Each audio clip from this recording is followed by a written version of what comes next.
My name is Paul Dunn. I'm the Programme Manager for Empowering Communities, and I've been asked to talk to you about a new concept, a new way of working that seems to be really popular across London. And it's a new way of working in relation to complex cases that are affecting and have a negative impact on a local community.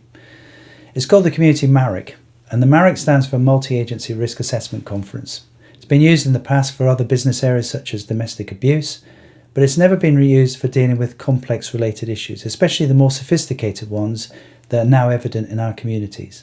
It's a monthly meeting. It's chaired by a senior police officer. The co-chair tends to be a senior community safety manager, or maybe, say, for example, an adult safeguarding or mental health manager. There's a core group that's involved in the process, and these people are valued, this core group, because they bring along their knowledge and specialities that are really necessary in coming up with long-term solutions to these particular problems. We have the fire brigade, we have the ambulance service, we have safeguarding mental health, obviously, we have the police, we have housing providers, we have legal on occasions, but we also have other agencies such as mental health, drugs and alcohol, we have victim services, which kind of bring a different perspective to the whole problem-solving aspect. They look at the whole particular problem holistically, and we come up with not only short-term or even medium-term, but long-term solutions. And why do we do that?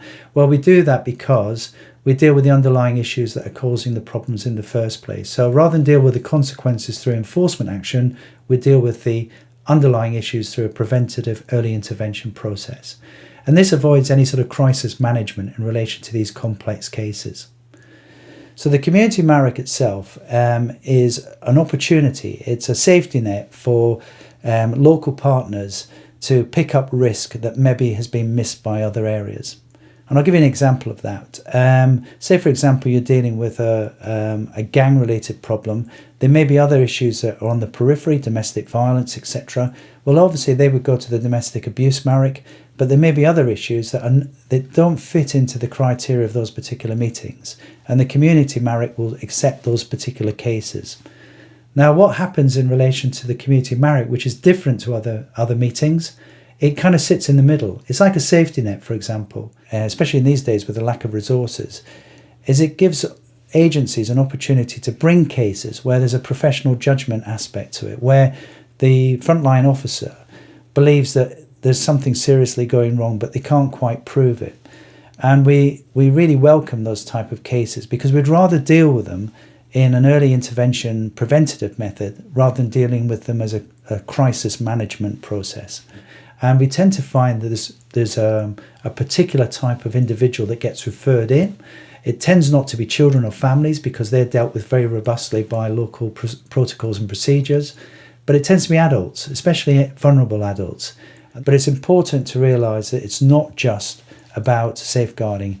It covers mental health, it covers complex cases, it covers repeat victims, and other issues that maybe sometimes are unique to that particular area that people just don't know how to deal with it. And those particular adults fall into three groups. The first being those adults that are being exploited by others. So it could be a cuckooing issue where a criminal gang has come in and taken over their property. It could be somebody that's got a safeguarding or mental health issue that doesn't recognise it, and because of their behaviour it impacts negatively on the wider community, it's causing major problems. Or finally, it could be just a repeat caller to the emergency services, which is very much on the increase at the moment. We tend to find that the majority of cases that come to the Community MARAC don't come back again. And the reason for that is the agency that's referred the case in to the Community MARAC coordinator, who's usually employed in the community safety team, will go away from that particular meeting with a risk reduction plan, a protection plan in relation to vulnerability and people that need that protection, but also an understanding of what other agencies can bring to the table and what agencies they need to work with to be able to come up with not only a short-term but a long-term solution to their particular problem.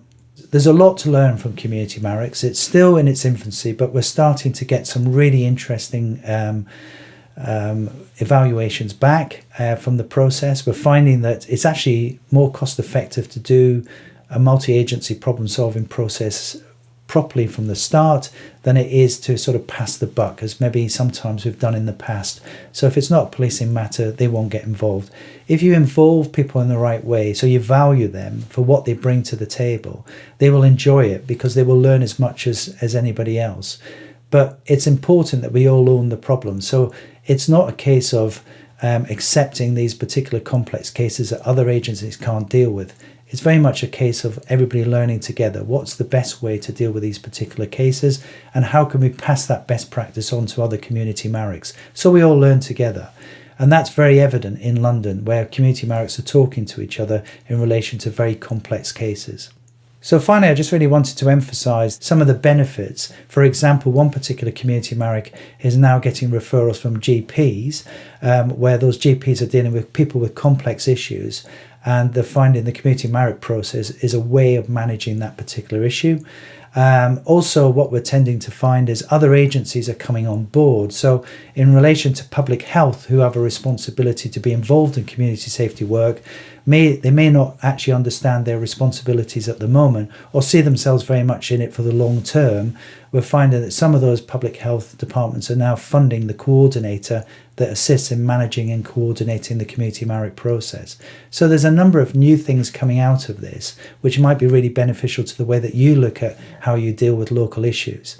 This is a new concept that appears to work. People like using it. Although it is popular in London, there is now a national interest. We're getting lots of inquiries on it because I think people are looking at the way that they work in partnership, how they manage risk and deal with complex issues. So if you want any more information, look on the website. We have a fact sheet there, or give us a ring and I can talk you through it. Thank you.